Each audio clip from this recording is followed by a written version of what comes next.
إن الحمد لله نستعينه ونستغفره ونعوذ بالله من شرور أنفسنا ومن سيئات أعمالنا من يهده الله فلا مضل له ومن يضلل فلا هادي له أشهد أن لا إله إلا الله وأشهد أن محمدا عبده ورسوله لا نبي بعده اللهم صل على سيدنا محمد وعلى آله وصحبه أجمعين. قال الله تعالى في قرآنه الكريم أعوذ بالله من الشيطان الرجيم يا أيها الذين آمنوا اتقوا الله وقولوا قولا سديدا يصلح لكم أعمالكم ويغفر لكم ذنوبكم ومن يطع الله ورسوله فقد فاز فوزا عظيما. Amma ba'd. Alhamdulillah para bunda yang dirahmati Allah, wabil khusus para pengurus majelis taklim kurma yang kiranya Allah menetapkan kebaikan dan istiqomahan menebar manfaat kepada umat, termasuk kita semua yang hadir di majelis yang penuh berkah ini. Majelis yang Rasulullah SAW menyebutnya dengan kalimat Raudhah min riyadil jannah, kebun di antara kebun-kebun surga. Maka yang namanya berada di dalam kebun surga itu pasti tidak ada yang merengut, tidak ada yang cemberut, tidak ada yang dimoli. Mobil 5 km, semuanya tentu dalam keadaan nyaman, dan semoga kenyamanan panjenengan saya di dalam mengkaji ayat-ayat Allah dan sunnah-sunnah Rasulullah serta qaul para ulama di pagi hari ini akan membawa manfaat ketika pulang, dan kita diberi kemampuan Allah untuk memberikan manfaat tersebut kepada minimal yang satu keluarga kita. Demikian pula pada kita. Salawat salam semoga senantiasa tertiba-tiba qalbi wa qawlu bil lisan wa a'malu bil arkan ala Rasulillah sallallahu alaihi wa alihi wasallam. Para bunda yang dirahmati Allah, tema hari ini berkaitan dengan kedewasaan. Bahwa dewasa itu adalah bagian dari karakter yang kita bisa memiliki. Artinya kalau kemudian kalimatnya adalah pilihan, maka sebagai seorang muslim, sebagai seorang mukmin, aturan memilihnya itu harus mengikuti kehendak Allah.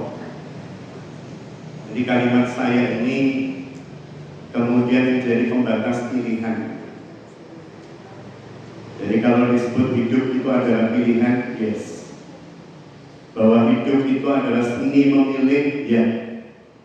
Tapi bagi seorang mukmin, ketika Allah dan Rasulnya sudah memilihkan, maka tidak ada pilihan lain akan panjenengan kula sami kecuali sami'na wa ata'na. Justru bagi seorang mukmin, kedewasaan itu salah satunya adalah ketika kita menentukan pilihan bersandar pada apa yang dipilihkan oleh Allah dan Rasul. Justru itu adalah bagian dari kedewasaan dalam ukuran atau tingkat syariat. Jadi bukan berarti atau bukan selalu dan tidak selalu mengandalkan perasaan dan rasionalitas kita. Tetapi kalau kemudian itu berkaitan dengan Allah sudah memilihkan, maka bagi panjenengan dan saya tidak ada peluang untuk memilih yang lain. Tapi jika Allah dan Rasulnya memberikan space ruang bagi kita untuk menetapkan pilihan sendiri, maka di titik itulah kemudian perasaan dan rasionalitas kita maksimalkan. Itu yang pertama. Yang kedua, kedewasaan itu sangat berkaitan erat dengan fungsi pengendalian diri. Dewasa itu tidak mengikuti deret ukur atau deret hitung ya. Jadi kedewasaan panjenengan dan saya itu tidak mengikuti pola deret hitung. Dari 1 ke 2, 2 ke 3, 3 ke 4 bahkan. Karena ada banyak, bukan sedikit, banyak orang-orang yang usianya harusnya sudah dewasa dari sisi sikap, karakter, pilihan amal, tetapi kemudian justru menunjukkan masih bersifat kekanak-kanak. Tapi ada juga remaja-remaja yang usianya belasan tahun tetapi dari sisi karakter, watak, dan sifatnya menunjukkan kedewasaan. Ada sebuah iklan menarik beberapa tahun yang lalu. Kalau panjenengan termasuk korban iklan pasti ingat kan? Iklan dari sebuah handphone, merek handphone yang memberikan argumentasi kenapa di setiap handphone itu ada game-nya. HP jenengan ada game-nya. Kalau sekarang kan di aplikasi, kita tinggal pilih gitu kan, download. Kalau dulu itu sudah include di handphone ini. Biasanya game-nya itu ular makan apa telur atau apa. Yang seperti itu. Dan itu didesain dalam rangka untuk memenuhi bagian dari karakter bawaan manusia yang seberapapun usianya itu sifat-sifat kekanakan pasti ada. Jadi sifat-sifat kekanak-kanakan atau memori yang berkaitan dengan masa kanak-kanak itu selalu akan ada. Bisa jadi tidak muncul kalau pas seperti ini. Nah, seperti ini anggur semua itu ya. Pada dewasa semua. Tapi bisa jadi muncul ketika kita sendirian jalan, ada bekas kaleng minuman di jalan tendang gitu kan. Ketika mental kena kok tendang lagi gitu kan. Ini kan bukan sifat dewasa, tapi bisa jadi kita melakukannya. Jalan, kelihatan ada bunga bagus, peran besi, keras, dan seterusnya. Ini bukan sifat dewasa, tapi bisa jadi muncul. Bisa jadi muncul. Jangankan pada saat sendirian, ketika melaksanakan ibadah umroh, pas tawaf, itu ada sandal jamaah yang lepas. Dan ternyata tidak sedikit jamaah umroh waktu itu yang sedang tawaf itu menendang-tendang sandal itu sambil berjalan tawaf. Jadi sambil tawaf kemudian ada sandal dan sana dia sambil tersenyum. Wah, ini sifat kekanak-kanakan yang justru muncul di tempat-tempat yang sejatinya tidak pantas itu muncul. Seperti ini jaringan tenang gitu kan, mendengarkan taujih atau tausiah. Tapi bisa jadi ada yang ribet dengan kerudung teman depannya. Dilihat, diamati rajutannya, diamati bordirannya. Temannya padahal serius, nyatet gitu ya. Ya saya nggak tahu apakah jadinya nyatet atau tidak, saya nggak tahu. Yang jelas ada pulpen di atas kertas gitu kan. Karena ada orang yang nyatet, ada orang yang gambar ustadznya gitu kan. Jadi ketika kemudian panjenengan fokus, kadang teman belakang itu lihat kerudung kita, lama-lama kemudian berbisik. Nah, kerudung sama tak matching kayak gadisnya. Ini sifat-sifat kekanak-kanakan yang muncul di waktu dan tempat yang tidak tepat. Jadi sekali lagi bahwa memori anak-anak itu selalu ada pada diri panjenengan dan saya, yes. Tapi kalau kemudian berkaitan dengan kapan memori itu akan muncul dalam bentuk sikap, perilaku dan seterusnya, maka orang yang dewasa akan menempatkan di tempat yang tepat. Rasulullah SAW itu ngajak lari ibunda Aisyah, itu nggak ada yang tahu. Tidak kemudian diomongin tonggo-tonggo aku ini ada bujuku balapan lagi makanya. Taunya kita dari mana? Hadis ini yang meriwayatkan adalah Urwah bin Zubair radhiyallahu anhu.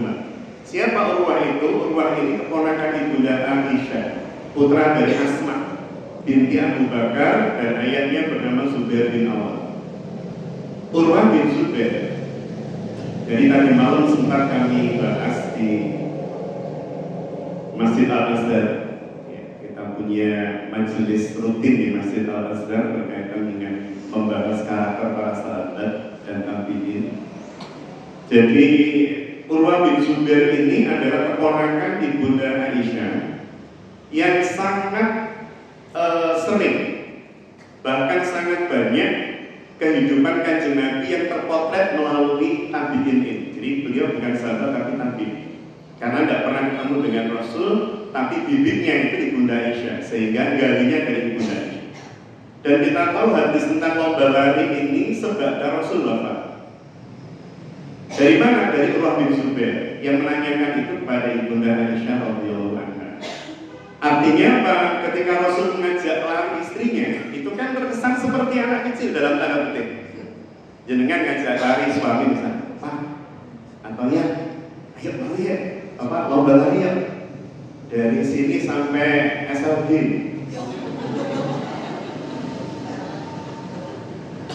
Maka ketika kemudian itu panjenengan lakukan di depan umum seperti ini jadi kekanak-kanak. Tapi ketika kemudian itu menjadi album kehidupan romantis antara kita dengan pasangan tanpa kemudian itu terpublish keluar, maka itu menjadi hal yang dewasa. Jadi bagaimana kemudian panjenengan dan saya bersikap seperti anak-anak tetapi kemudian bingkainya kedewasaan, karena kita tidak mempublish menunjukkan itu di depan umum, tetapi menyimpan itu dalam album romantisme kehidupan kita dengan pasangan. Saya yakin dengan pasangan panjenengan kan sering budo-budoan gitu kan. Pasangan makan saya doain jenengan siete gitu kan. Diganti dengan dua-duanya gabung gitu kan. Artinya ini hal romantis mungkin kekanak-kanakan, tapi kemudian menjadi dewasa atau kekanak-kanakan dengan bingkai dewasa ketika kemudian kita tujukan untuk mengakrabkan kita dengan pasangan, ya, menambah bumbu romantisme dengan pasangan. Baik, jadi itu poin-poin awalnya.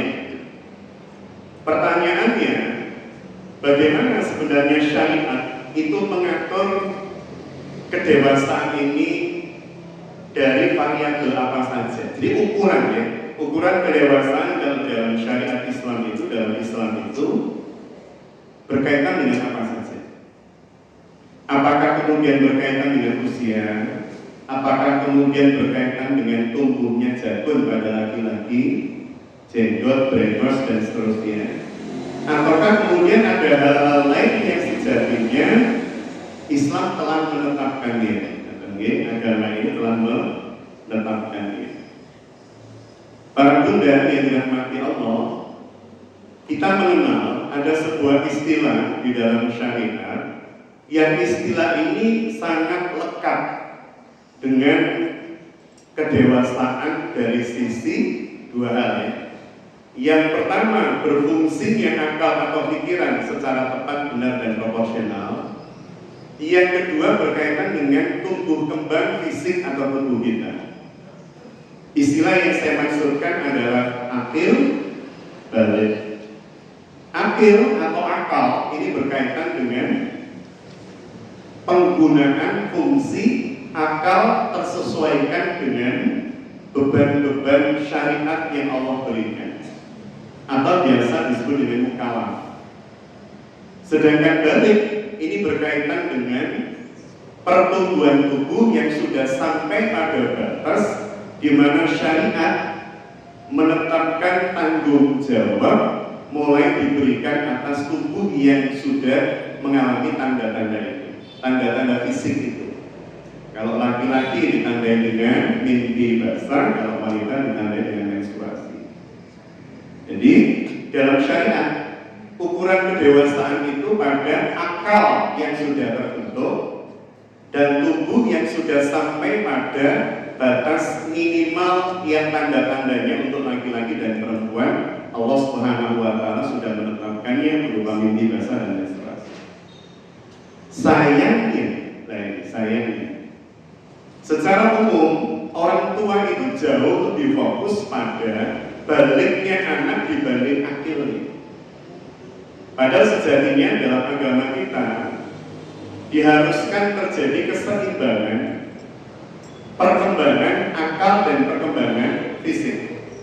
Jadi bagaimana kemudian fungsi akal itu tumbuh dengan benar sesuai dengan sifatnya, sesuai dengan potensi fitrahnya. Kemudian yang kedua, fisik juga seperti itu. Jadi harusnya ada keseimbangan. Ketika fisik bertambah, maka fungsi akalnya juga harus bertambah. Jangan sampai kemudian fisiknya bongsor, gede gitu ya, dan kemudian usia fisiknya sudah sampai pada tataran tanda-tanda baliknya tadi itu sudah sampai di sana, tetapi akalnya masih belum. Dimulai dari mumayyiz, ya, mumayyiz itu ketika dia mulai bisa membedakan kiri kanan, baik dan buruk secara umum gitu ya, bahwa dia sudah tahu bahwa mencuri itu buruk, berbohong itu nggak baik dan seterusnya. Mumayyiz. Sampai kemudian pada fungsi akalnya itu masuk pada akil balik tadi. Jadi fungsi akalnya sudah masuk akil balik. Saya contohkan ya. Ada beberapa sahabat Rasulullah Shallallahu Alaihi Wasallam yang dikenal sebagai sahabat-sahabat yang memiliki kedewasaan di usia yang menurut rata-rata masyarakat bahkan hari ini gitu ya, dianggap sebagai anak-anak. Tadi malam kita membahas 4 sahabat muda gitu ya.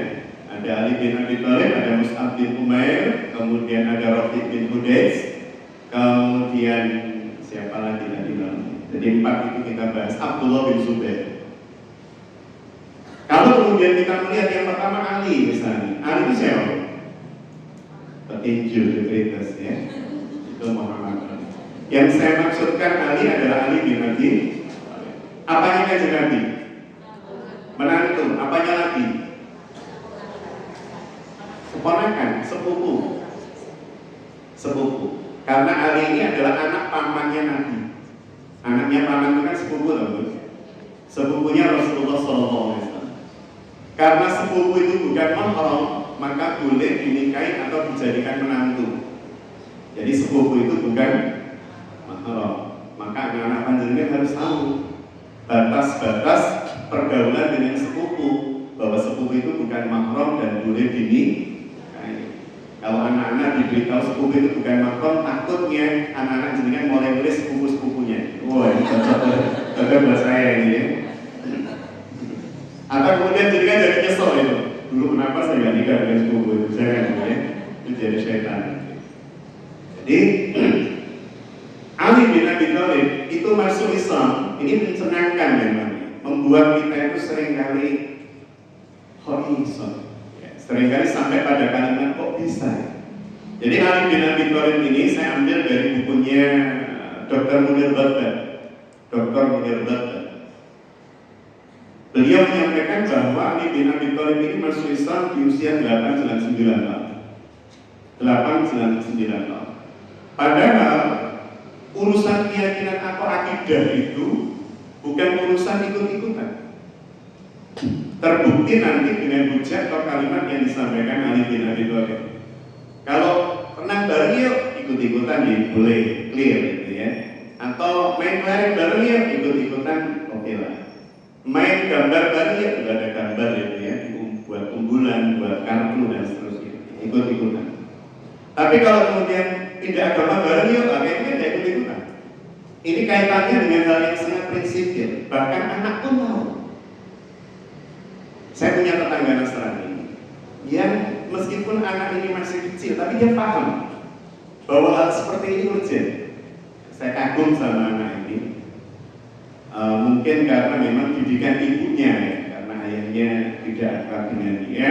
Ibunya mendidik secara sangat perhatian, sehingga di usia yang masih SD dia tahu ini batas-batas hal yang bersifat keyakinan yang tidak boleh kemudian dibuat mainan. Harusnya kaum muslimin juga begitu mendidik anaknya. Jadi mereka tahu batas-batas di mana ikut-ikutan gitu ya, di mana tidak ikut-ikutan.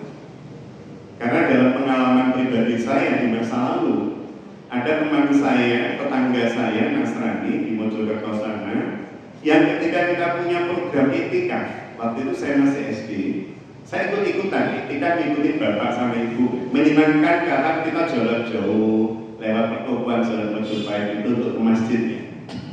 Lah ada teman saya Nasrani yang tanya, Mang Beni, nanti saya cerita sama beberapa teman yang ikut. Akhirnya kemudian dia ikut itikaf. Coba bayangkan, kalau itu ikut-ikutan, ya pasti dia tidak tahu bahwa itu hal yang sangat urgent. Jadi kalau kemudian kita berbicara tentang akidah, tentang agama, pasti ini hal yang sudah dimaklumi oleh anak-anak, ini hal yang pokok. Lalu bin Abi Thalib ketika masuk Islam itu sempat ditanya oleh Kanjeng Nabi, ada dialog yang bagi saya luar biasa. Dan kita mencoba untuk menengok anak-anak kita.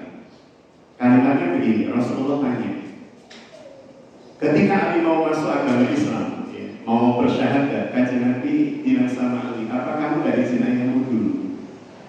Apa kamu gak bilang sama ayahmu dulu? Abu Thalib maksud, karena Rasulullah SAW melihat Ali masih usia 89. Apa kata Ali bin Abi Thalib? Ya Rasulullah, bukankah dulu ketika Allah menciptakan aku itu gak pakai izin ayahmu? Apakah kemudian untuk menyembah Allah saya harus izin ayah? Jawab, ini kalimat argumentatif yang bagi saya itu bahkan orang-orang sekarang meskipun S1 S2 juga kadang belum nyampe di kalimat. Jadi beberapa Ali bin Abi Thalib memberikan argumen kepada Rasulullah, ya Rasulullah, dulu bukankah Allah menciptakan aku tidak minta izin bapak? Masa kemudian aku menyembah Allah harus izin bapak? Itu Rasulullah langsung mendoakan panjang buat Ali bin Abi Thalib. Makanya kelak laki-laki ini akan mendapat julukan Babul Ilm. Apa Bu? Babul Ilm. Apa artinya Bu? Bab itu apa? Pintu. Babul Ilm berarti dia adalah pintunya ilmu. Ya karena saking pinternya, saking cerdasnya orang ini. Jadi Ali bin Abi Thalib itu pernah berargumen begitu di usia 9 tahun. Hari ini 9 tahun, anak kelas berapa? Kelas 3. Kelas 3 itu kalau diajak ngobrol masih sering lantur. Kalau diajak ngobrol masih sering gak nyambung. Tetapi justru Ali bin Abi Thalib itu Masya Allah. Jadi ini namanya berpikir dewasa, bersikap dewasa. Maka sekali lagi kedewasaan panjenengan kelihatan. Dimanapun orang bisa melihat, oh ini bersikap dewasa. Oh ini orang bisa menempatkan diri. Oh ini orang kalau ngomong ditata. Oh ini orang kalau menyampaikan sesuatu ditata. Contoh ya, jenengan mungkin sering atau melihat rekaman-rekaman saya baru nyadar, dulu nggak nyadar bahwa ketika saya ngomong itu sering menggerakkan tangan kanan. Kan ada orang yang begini, tapi ada juga orang begini. Ketika kemudian saya mulai belajar neuroscience, saya baru nyadar, oh ada tipikal orang itu yang kalau ngomong tangan kanannya lebih sering. Ada orang yang kalau ngomong tangan kiri. Ada orang yang dua-duanya bergerak, saya kerawang-kerawang. Ternyata saya baru tahu otak panjangnya dari saya itu, kalau dilihat dari atas, itu kan terbagi dua. Ada tulisan kalau rating, ada L, ada R-nya, ada kiri, ada kanan. Dan ketika panjenengan menggerakkan tangan kanan, itu yang sedang aktif belahan otak kiri. Belahan otak kiri itu analitis, terstruktur, numerik, dan seterusnya. Tapi kalau kemudian sering menggerakkan tangan kiri pada saat ngomong, maka yang aktif adalah otak kanan. Dan itu dipelajari oleh para psikolog, itu dipelajari oleh interogator di dunia kriminal untuk kemudian mengetahui apakah yang dibicarakan itu benar atau salah. Berat mata itu kan. Salah satunya, kalau ketika ngomong yang banyak bergerak tangan kiri, tadi yang bergerak otak mana? Kanan. Otak kanan itu berkaitan dengan lamunan, berkaitan dengan lamunan, berkaitan dengan khayalan, berkaitan dengan visualisasi tentang apa yang bersifat next atau future. Sehingga kalau yang banyak bergerak tangan kiri pada saat dia diintrogasi informasi-informasi yang valid, maka dia berani ngarang. Dia ngarang karena dia bercerita menyampaikan sesuatu tentang sesuatu yang tidak ada di data. Kalau tangan kanan itu kan data, terstruktur, teratur, numerik, linear, gitu kan, dan seterusnya. Jadi sampai hal seperti itu dipelajari, termasuk gerak bola mata. Gerak bola mata itu juga dipelajari. Jadi kapan mata bergerak kanan, lirik ke kiri, dan seterusnya. Baik, sekarang coba jenengan buka di surah 30. Apa surah 30? Halo Bu.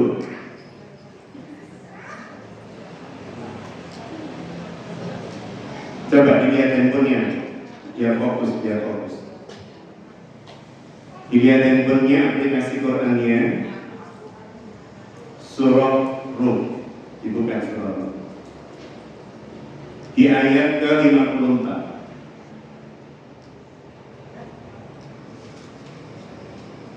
Surah apa? Surah Rum, ya Ar-Rum.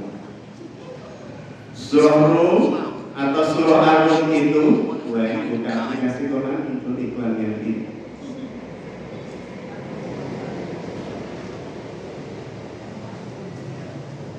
Ayat berapa Bu? 54. Baik. Ini saya ingin panjenengan mencermati ya. Salah satunya kedewasaan jenengan juga akan terukur gitu ya. Seproporsionalitas apa? Allah Subhanahu wa Ta'ala menyampaikan dalam surah Rum. Surah Rum ini adalah surah geopolitik pertama yang turun meskipun di Mekah. Kalau kita bahas panjang dan luar biasa. Jadi Quran itu memang luar biasa. Tadi malam saya sempat mengkritisi diri saya sendiri maupun jemaah. Panjenengan itu dapat surat cinta dari Allah, tapi merasa nyaman meskipun nggak ngerti artinya, itu kecelakaan. Sehingga seringkali saya tanya, sudah berapa kali khatam Bu? Mungkin sudah belasan bahkan puluhan. Tapi sudah berapa kali khatam terjemah Quran? Nah ini jadi masalah, karena surat dari Sang Maha Kekasih itu pasti panjenengan juga ingin tahu isinya. Iya boleh. Katanya kekasih, katanya senang, cinta sama Allah, tapi nggak gubris kita tahu isinya atau tidak. Padahal kalau kita disurati oleh kekasih, itu pasti ingin tahu isinya apa, kan? Makanya saya wajibkan buat saya, keluarga dan panjenengan untuk membaca dan menghatamkan isinya. Karena saya khawatir justru termasuk orang yang mengabaikan Quran. Dan di surah Rum ayat 54 itu Allah Subhanahu wa Ta'ala menyampaikan, A'udzubillahi minasyaitonir rajim. Allahul ladzi khalaqakum min dha'fin tsumma ja'ala min ba'di dha'fin quwwah. Allah Subhanahu wa Ta'ala menyampaikan bahwa Dialah Allah yang menciptakan panjenengan awalnya dari keadaan dhaif, lemah. Ketika bayi lemah, memori belum maksimal, sudah ada, sudah tersimpan gitu ya, apa-apa yang dilihat dan didengar, tapi kemudian belum maksimal. Ya kalau flash disk itu mungkin masih 128 giga, ya meskipun jauh lama itu kalau otak manusia, ini permisalan saja. Tapi kalau dengan sekarang kan mungkin sudah di atas tera ya ukuran ini. Jadi ya tinggal isinya saja, tinggal isinya. Meskipun ukurannya tera atau di atas tera, tapi kalau isinya hal yang sia-sia percuma. Jadi Allah menciptakan pada awalnya panjenengan ini lemah. Kemudian itu manja alamin ba'didhofin kuat. Dan setelah itu kemudian Allah menciptakan panjenengan dari lemah menjadi kuat. Maka kalau kemudian kita membaca tafsiran dari para ulama, ini adalah masa dewasa panjenengan, ya, remaja dewasa kalau kemudian kita melihat bahasan dari UNESCO. Artinya apa? Artinya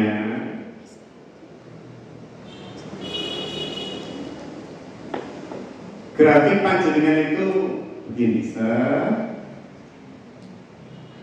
bayi, remaja, dewasa, paling kuat. Setelah itu kemudian senja, setelah itu maghrib. Game over. Meskipun ada yang game overnya di sini, ada yang di puncak. Tapi secara umum grafiknya begini. Khususan dulu usia puncaknya usia berapa?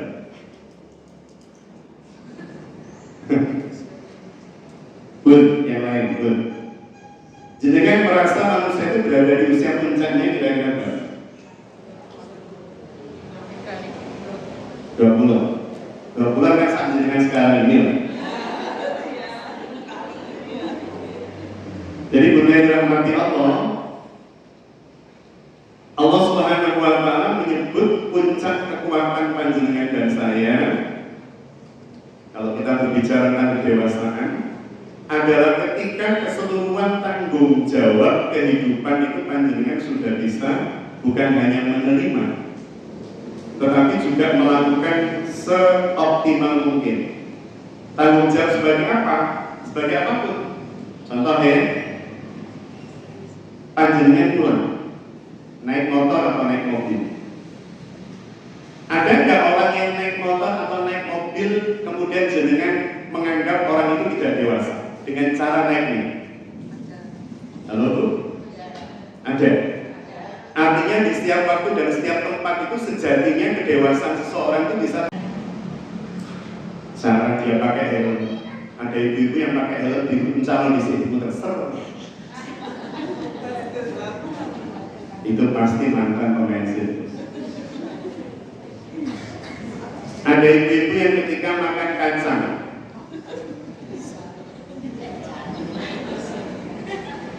dan itu dilakukan di depan ustadznya, kan kebalukan. Artinya dalam setiap kondisi dan keadaan itu kedewasaan ini kan teruji.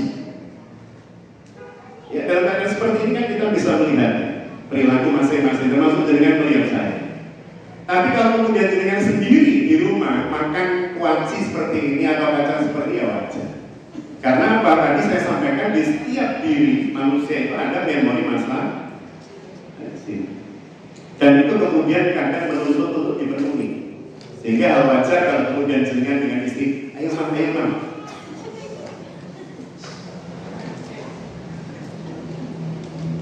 Dan ketika kemudian kita berbicara tentang kuat dalam ayat ini dijelaskan oleh para ulama begini.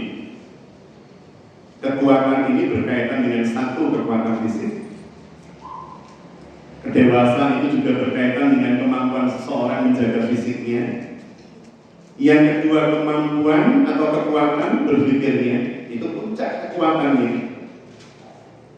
Kalau suruh mikir itu Masya Allah, luar biasa. Mulai pagi sampai malam mikir umat itu kuat mampu. Kemudian yang ketiga, kekuatan daya nalar dan spiritualitas. Jadi tiga hal ini yang kemudian menjadi parameter tingkat kedewasaan atau puncak kedewasaan di dalam ayat ini menurut para mufassir. Jadi secara fisik gitu ya, sudah bisa mengatur, membuat alur makanan yang cocok yang saya butuhkan itu apa sih? Tidak kemudian semuanya masuk perut. Kemudian buku-buku yang dikonsumsi itu seperti apa sih, bacaan, tontonan yang kemudian dibutuhkan itu tontonan seperti apa sih, ya, dan seterusnya. Kemudian itu maja ala ba'di quwwah dhafan wa syaiban. Jadi dari mulai lemah, tumbuh, puncak kedewasaan. Kanjeng Nabi puncak dewasanya di usia berapa? Ya 40. Ketika Allah melihat sosok Muhammad ini sudah siap menerima kesungguhan amanah besar untuk memimpin manusia. Bukan memimpin orang Arab tentunya, ya. Bukan memimpin orang Madinah, bukan memimpin orang Mekah, tetapi bersiap memimpin seluruh manusia di usia. Kalau jenengan semua kan belum usia 40 ya. Jadi di usia 40 ini adalah puncak kematangan. Tapi kalau kemudian berbicara tentang awal kedewasaan, bisa di usia berapapun. Kalau Islam mengatur pada saat akhir pada saat paling tidak usia 15 tahun itu sudah kelihatan sikap dewasanya. Bisa menempatkan diri kalau jadi tamu itu seperti apa sih? Kalau dibonceng teman itu sikap dewasa itu seperti apa sih? Kalau membonceng teman sikap dewasa seperti apa sih? Kalau semacam itu. Jadi sudah bisa memantas diri. Di tempat seperti ini, oh berarti saya harus bersikap seperti ini. Di tempat seperti ini harus bersikap seperti ini. Summa ja'ala min ba'di quwwah dhafan wa syaiban. Sampai kemudian sebagai itu mulai menurun. Sampai pada lemah plus berubah. Jadi lemah yang pertama beda dengan lemah yang kedua. Kalau lemah yang pertama masih bayi, masih kecil, fisik lemah, kemampuan spiritualitas juga masih belum sempurna, kemampuan akliannya juga masih belum sempurna. Tapi kalau sudah sempurna, kalau sudah di ujung lemah yang kedua ini adalah lemah yang sama, informasinya cuma sedikit karena yang lain-lain udah lali, udah pikun. Cuman ada tambahan lemah yang kedua ini tambah ubahnya. Sehingga lemah yang pertama dengan lemah yang kedua itu akan disikapi orang dengan cara berbeda. Kalau lemah yang pertama itu disikapi dengan senyuman karena tampak lucu. Kadang melihat bayi pipis itu lucu, bayi nangis itu menyenangkan.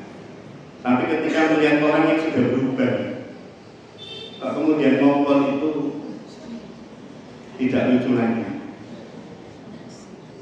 Jadi dhafan wa syaiban, ya, yakhluqu ma yasha wa huwal alimul qadir. Jadi para bunda yang dirahmati Allah, itu poin-poin penting yang disampaikan oleh Allah Subhanahu wa taala, termasuk sekian banyak ayat yang lain. Al-Hasr 18 itu juga bicara tentang kedewasaan.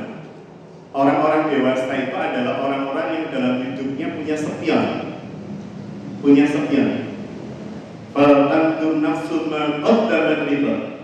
Mereka adalah orang-orang yang ketika mau memilih pilihan amal, memilih ikhtiar amaliyah, mereka juga melihat apa yang sudah mereka lakukan di masa lalu.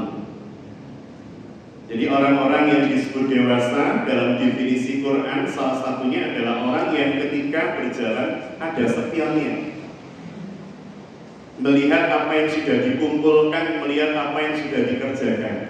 Kalau ada banyak dosa berarti harus banyak taubatnya. Kalau ada banyak kehilafan berarti harus tegas amal solehnya, dan seterusnya dan seterusnya. Di dalam hadis Rasulullah menyebut salah satu sifat orang dewasa, falyanzur khairan aw liyasmut. Orang yang kalau bicara itu tertata, orang yang kalau ngomong itu berhitung, karena setiap omongan itu ada bertanggung jawab. Dia selalu berhitung, berpikir. Artinya apa? Tidak gampang keluar dari lidah atau lisannya ucapan, kecuali apa yang dia yakin itu bisa dipertanggung jawab. Maka kadang diam itu emas, kadang ngomong pun emas. Kan kita biasa mendengar kalimat diam itu emas. Tetapi dalam syariat kadang ngomong itu emas, bro. Dan kalau kemudian panjenengan undang saya ke sini untuk memberikan tausiah. Kemudian saya prinsipnya diam itu mas. Bu, saya yakin bahwa diam itu mas. Ya. Maka mari kita sama-sama diam. Ini jadi masalah. Artinya kadang omongan itu mas, termasuk ketika amar ma'ruf nahi anil munkar. Itu kemudian pembicaraan kita, ucapan kita menjadi mas. Ketika meluruskan yang tidak adil, meluruskan kedoliman itu jadi mas. Jadi ada beberapa parameter itu ya. Kalau dalam Quran tadi salah satu sikap dan sifat orang yang dewasa adalah orang yang berhitung atas setiap amalnya. Mereka mulai berpikir kalau saya membeli ini seberapa itu bermanfaat buat hidup saya. Kalau saya mengambil pilihan ini, bahkan ketika kemudian menetapkan atau menempatkan jadi ngobrol bareng satu keluarga, kamu libur kapan? Insya Allah bulan Juli mah. Iya dia udah luar malu, kita tidak rekreasi bareng. Kalimat bundanya begini, ini menempatkan kalimat yang kadang sangat berbahaya. Ya, yuk kita healing bareng-bareng ya. Kemana mah? Ke Parangtritis. Healing ke Parangtritis. Kalau kemudian kalimat healing itu termaknai hanya pada sisi-sisi yang seperti itu bahaya. Karena sejatinya Allah Subhanahu wa Ta'ala sudah menetapkan konsep regular healing dalam kehidupan panjenengan dan saya. You know what? Ada nggak regular healing? Contohnya apa Bu Susan? Contohnya apa Bu? Unisa. Apa Unisa? Apa Bu? Ikut pengajian rutinnya kurma. Jadi bagi Bu Nisa itu bagian dari healing. Healingnya pada apanya? Satu, pada ukhuwahnya. Ketemu teman itu ada proses ini. Bahkan Rasulullah menyebutkan bahwa silaturahim itu bisa memperpanjang usia dan melapangkan. Oh, jadi healing. Ketika kemudian kita berbicara tentang isi kajiannya, kontennya, yang mungkin dengan catat, yang mungkin dengan ingat gitu ya. Jadi proses ini, apalagi kalau kemudian itu diamalkan. Lah Allah memberikan regular healing itu nggak usah jauh-jauh. Lah benar.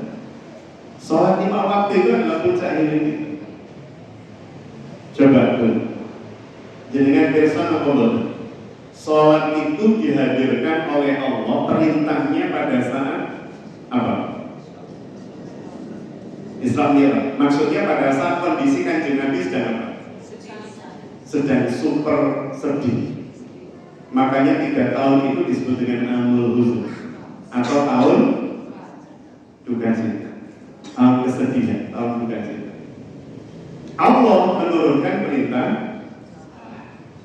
Artinya secara tidak langsung Allah ingin menunjukkan pada kita bahwa konsep healing terbaik untuk menghilangkan kesedihan bagi orang yang sudah dewasa secara spiritual, mental dan seterusnya itu pada sholatnya.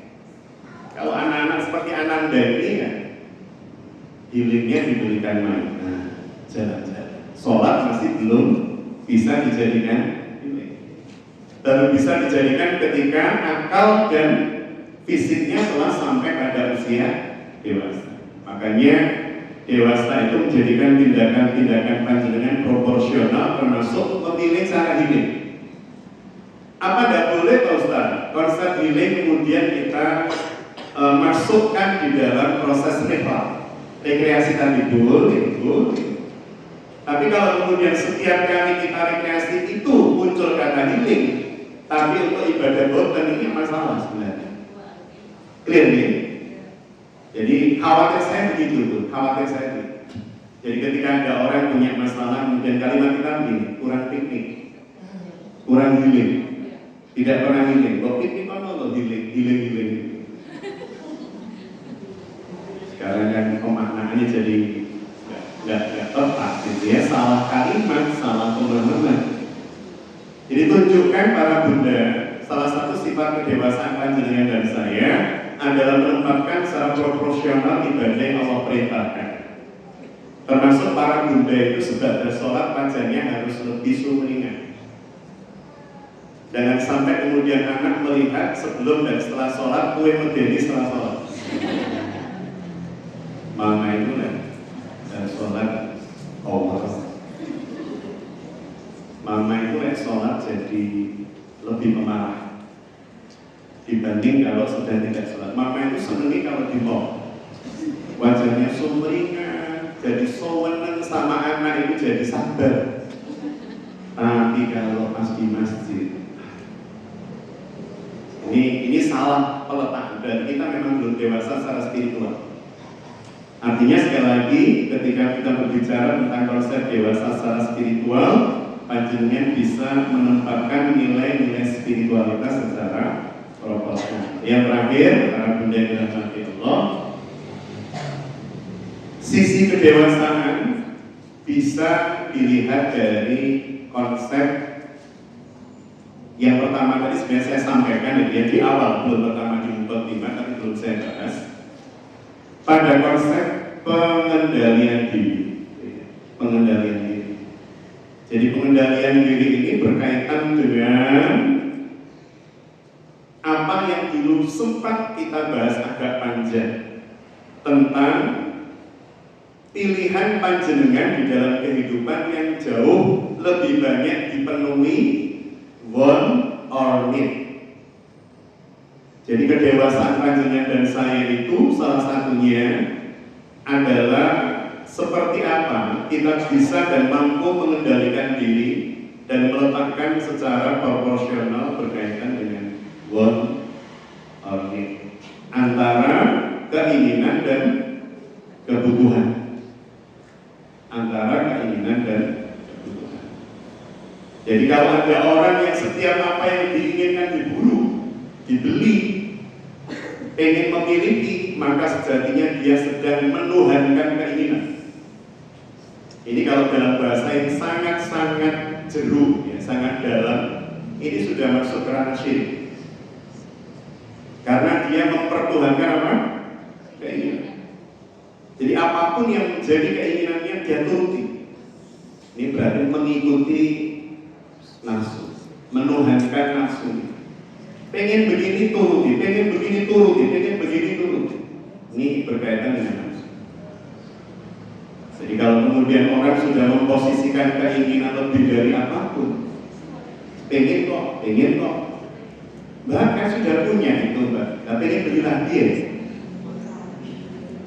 Bahkan tadi sudah sarapan, nah, saya pengen ya pilat bakso ya, meskipun kenyang, pengen beli. Meskipun sudah punya, pengen beli. Dan hari-hari ini pun panjenengan ini saking pinternya Profesor Dr. Setan Dimitris, saking pinternya mereka menggoda agar supaya panjenengan tidak menjadi hamba yang bersyukur. Ini kita bahas secara khusus di pengajian Rabu sore, tiap Rabu sore di Bunda Lima tentang kebersyukuran dan kesabaran. Saking dasar dan pinternya syaitan itu, maka cara menggodanya, ujungnya itu cuma satu, agar supaya panjenengan dan saya sulit bersyukur. Maka salah satu sifat atau karakter dewasa seseorang adalah level syukurnya itu tidak usah tinggi-tinggi. Ketemu apa dikit, alhamdulillah, alhamdulillah, matur subhanallah. Karena ada orang yang level syukurnya itu butuh pemenuhan dengan tingkat yang sangat tinggi dan jelimet. Makan itu ribet dan ruwetnya setengah. Ya mak merawat ya, aku jadi ya pengen rawon, tapi senengku rawon persobo di mojaku. Ini mak rawon enak nih mau kita tunjuk sebuah tempat misalnya. Aku muka enak, dagingnya kurang empuk. Kok sih mana? Ini kurang ireng, ini kurang akeh. Ya. Orang seperti ini pasti tingkat syukurnya ribet dan ruwet. Saya khawatir orang seperti ini kalau punya pasangan itu juga sulit bersyukur. Lihat suami itu selalu tampak tidak sempurnanya. Jadi bujurnya enggak ada, tapi bingung deh. Jadi dia bilang itu ya suami saya ini pantas, tapi kok keraikunya enggak Pokoknya selalu ada hal yang kemudian menjadikan dia tidak gampang bersyukur. Ini juga orang yang disebut tidak dewasa, bersikap kekanak-kanak. Sehingga orang seperti ini akan menjadi orang yang banyak mengeluh, jauh lebih dominan menjadi pengeluh dibanding orang yang gampang bersyukur. Maka seberapa panjenengan bisa merayakan dan menikmati hidup ini, insya Allah itu adalah bagian dari sikap kedewasaan panjenengan. Dalam situasi dan kondisi apapun itu bisa menikmati, bisa mengambil ibroh dan hikmahnya, bisa mengambil sisi-sisi yang kemudian bisa disyukuri. Kalau kemudian dibagikan minum seperti ini, kan? Jenengan kok kemudian mendapatkan minuman gelas begini, air mineral, kok es bolong ya? Jangan-jangan kemudian tadi sudah diminum, lupa panitianya diberikan saya. Ya syukuri saja dalam tanda petik, jenengan nggak usah nyoblos langsung bisa minum, kan? Dalam tanda petik, kan? Sambil dilihat ukurannya tetap 250 ml. Dia para kemudian dirahmati Allah, itu beberapa parameter ya, bahwa dewasa itu pilihan. Jangan sampai kemudian padahal sudah tampak, beliau itu sudah tampak usianya di atas 30 ya, tapi sikapnya kok kanak-kanak, tidak bisa menempatkan diri pada posisi apa, pada keadaan seperti apa, sehingga di setiap tempat kemudian justru kita menjadi muskilah buat orang lain. Ada tuh tamu yang bagi panjenengan rasanya itu pengen tamunya segera pulang. Ada, pernah. Jangan-jangan karena memang karakter atau sifatnya kekanak-kanak. Kekanak-kanak itu dalam arti bisa jadi cara ngomongnya, bisa jadi cara bersikapnya, bisa jadi apa yang diobrolkan ketika dia menjadi tamu. Itu kalau tamu dari rumah saya itu mesti ngobrolin orang. Saya itu selalu diajak ngobrolin orang, saya nggak bisa, Ustaz. Karena saya merasa berat kalau kemudian keluar kalimat dari saya dan menjadikan orang itu semakin semangat ngobrolin orang, dari saya menjadi bahan bakar hibah. Ya, Ustaz. Itu kalau datang ke rumah saya langsung berdoa, ya Allah, semoga pulang. Kalau nggak pulang-pulang, Ustaz saya bilang, ya Allah, semoga Israel sudah ada. Itu kalau itu kita tidak dewasa. Baik, itu beberapa poin penting dari kedewasaan ya. Dewasa itu adalah pilihan panjenengan dan saya, bersikap dewasa. Dan jangan khawatir untuk hal-hal yang panjenengan merasa ini sifat kanak-kanak yang saya masih punya, siapapun pasti punya. Tetapi bagaimana kita memunculkan dan di waktu apa, itu yang penting. Panjenengan itu suka apa? Sirat-siratan baju itu ya, Bu ya. Ya nggak masalah kalau kemudian itu di ranah privasi panjenengan dengan pasangan. Tapi kalau kemudian seperti ini, itu pasti kita sangat tidak dewasa. Baik, dari sini ada yang mau disampaikan? Ada yang mau disampaikan, ditambahkan, ditanyakan? Belum ada, Bu ya? Baik, alhamdulillah kalau tidak ada para bunda yang dirahmati Allah, saya tambah dengan satu hal. Makanya kenapa Allah itu membuat rambu-rambu dalam banyak hal. Dalam banyak. Sholat ada rambu-rambunya, Bu? Ada. Boleh nggak sholat sambil ngobrol? Tidak boleh. Pada saat panjenengan melaksanakan puasa ada rambu-rambunya, Bu? Ada. Setiap hal kemudian Allah menetapkan rambu-rambu. Untuk apa? Untuk menjaga agar supaya kedewasaan fisik, spiritual, verbal panjenengan semuanya terjaga, terbimbing. Bersebab apa? Bersebab pada saat dewasa itulah panjenengan bisa mengontrol diri, mengendalikan diri, dan melakukan sesuatu sebagaimana yang Allah Subhanahu wa Ta'ala kehendaki. Maka mari menjadi dewasa dengan proporsional dalam sikap, proporsional dalam perkataan, proporsional dalam pilihan-pilihan tindakan, agar kiranya dimanapun kita berada, orang merasa nyaman, orang merasa aman, dan orang bisa mendapatkan manfaat dari keberadaan kita di tempat tersebut. Prinsip sederhana, dewasa ketika panjenengan hadir, ketika panjenengan bergaul, maka kita menjadi orang yang aman buat orang lain, orang nyaman buat orang lain, orang yang nyaman buat orang lain, dan yang ketiga orang yang manfaatnya bisa dirasakan oleh orang. Jangan sampai menjadi orang yang kedatangan dan kehadiran kita di sebuah tempat menjadikan orang bisik-bisik. Kalau ini datang mesti rusak. Wah, kalau kita kau itu mesti gaya guru-guru. Wah, kalau ini kau mesti, apalagi sampai ada kalimat kalau ini kau mesti utang, mesti. Ya. Tapi ketika jenengan datang kalimatnya justru wah kalau ini datang mesti bawa sesuatu yang buat kita semua. Ya, itu salah satu tanda kedewasaan kita, dan semoga kita bisa memilih sikap-sikap sedewasa mungkin dimanapun agar supaya tepat tempat, tepat kalimat, dan tepat tindakan. Dan itu mungkin ada buku di depan saya. Namanya, betul?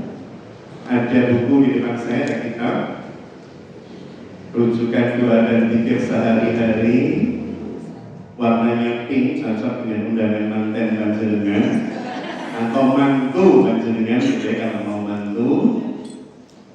Ini ada pertanyaan. Oke, saya beri pertanyaan dulu, mudah pertanyaannya.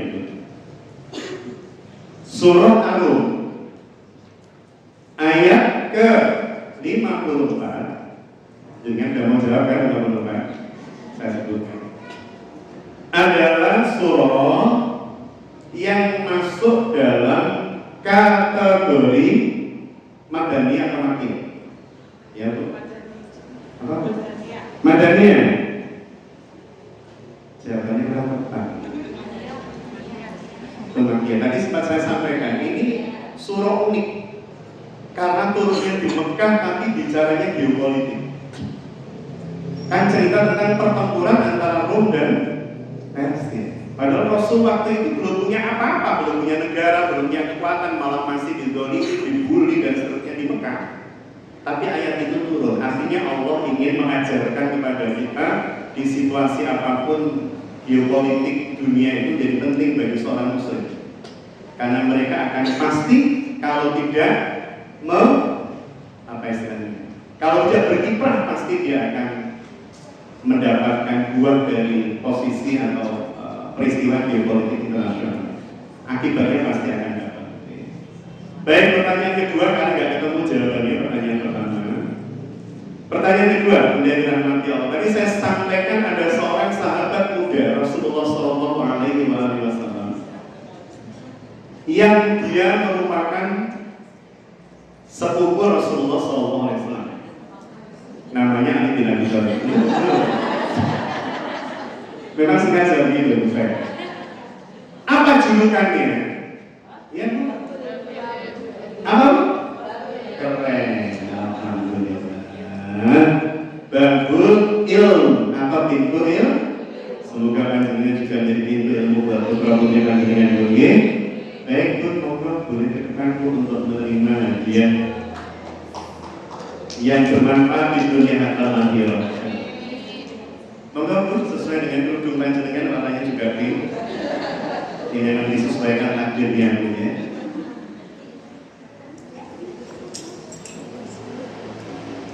Mungkin apa? Di foto tidak ada kamu karena saya tidak ada di sini. Menyerahkan itu. Para pendengar rahmati Allah, itu mungkin sekilas yang bisa saya sampaikan. Insya Allah, jika Allah mengizinkan kita akan berjumpa di waktu berikutnya untuk berbicara secara lebih detail berkaitan dengan sikap dan tindakan seorang muslim baik di keluarga maupun di masyarakat. Jazakumullah. Ini saya ulang dulu ya. Ya gak pilu lagi. Jazakumullah khairan katsir. Itu saya terhadap panjenengan. Karena di depan saya ini adalah para wanita. Maka kalau wanita itu menjadi kunna. Kikuma kunna. Kalau laki-laki kakuma kum, kan? Ka itu satu laki-laki, kuma itu dua laki-laki, kum itu banyak Kalau semuanya campur laki-laki perempuan hukum, tapi karena di sini semuanya putri wanita, maka kalimatnya jazakumullah khairan. Jazakumullah khairan katsiran. Mohon maaf jika ada jelas salah dalam pemaparan penyampaian. Sukses, mulia, berkah. Kiranya Allah melengkapkan kagum panjenengan seluruhnya kehidupan yang sakinah, mawaddah, warahmah, wabarakatuh, dan oleh Allah dihadirkan kagum panjenengan seluruhnya putra putri yang soleh-solehah, qurrata a'yun, penyejuk pandangan mata dan kelenturan hati, serta keluarga panjenengan tertakdirkan menjadi imamul muttaqin, pemimpin dalam ketakwaan dan keimanan, insyaallah. Bila taufiq wal hidayah, wallahul muwaffiq ila aqwamit thoriq. Assalamualaikum.